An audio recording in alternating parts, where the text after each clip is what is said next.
The cryptocurrency Bitcoin has hit a new record high in value, reaching over 123,000 on Monday.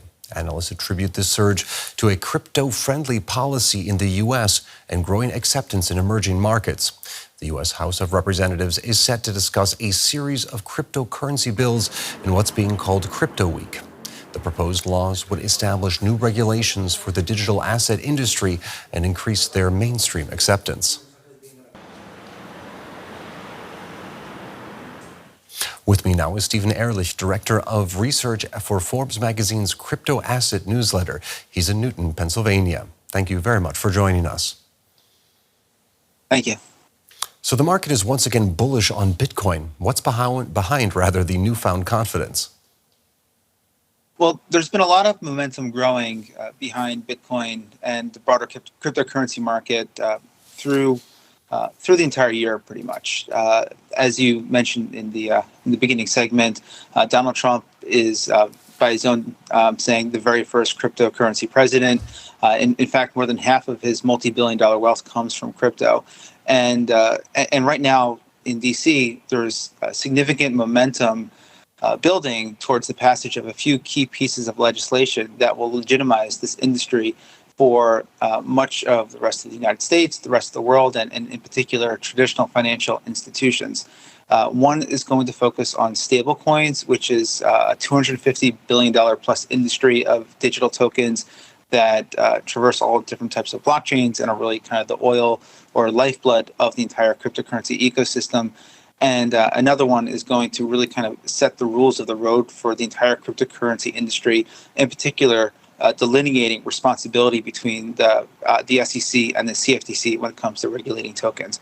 And expectations are that all of this is going to usher in new waves of buying from institutions and retail investors that have not yet gotten into the space. So the U.S. lawmakers are looking to regulate the crypto market. And it's interesting to point out there that the crypto market grew as part of an effort to bypass traditional government oversight. So why is government involvement now being seen as something good for crypto backers?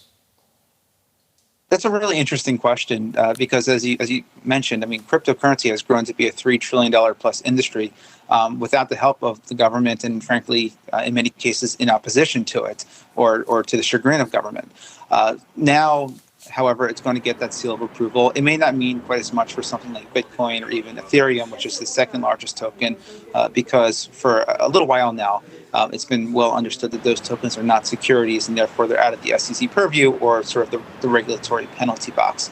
However, there's much more that still needs to be accomplished. There's a wide world of cryptocurrencies out there, plus emerging use cases such as tokenizing assets or tokenizing stocks, for instance, so they can travel on blockchains and be settled in a faster and cheaper manner.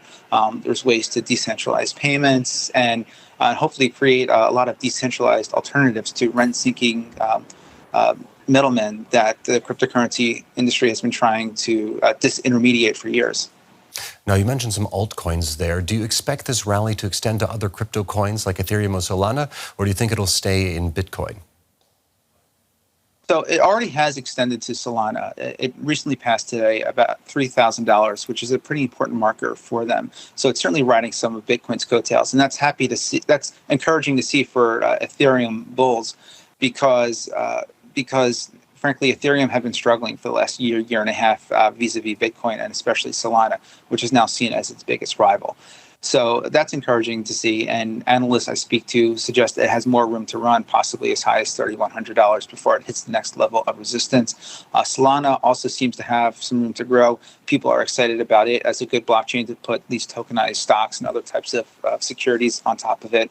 But Solana also is coming down a little bit from being sort of the main blockchain behind the meme coin fad or trend that really dominated cryptocurrency from the end of 2023 and most of 2024. But typically what happens in bull runs like this is Bitcoin goes up, and then once it reaches the next plateau or the next kind of point of consolidation, the investors will look to roll those gains into other alternative assets, such as those altcoins, or perhaps some Bitcoin treasury company stocks or cryptocurrency treasury stocks right now that are trading almost as leveraged hedge funds, but are seen as very high beta plays on the industry in general. Certainly some exciting times for the crypto market. That was Ehrlich, Director of Research at Forbes Crypto. Thank you very much for your insights. Thank you.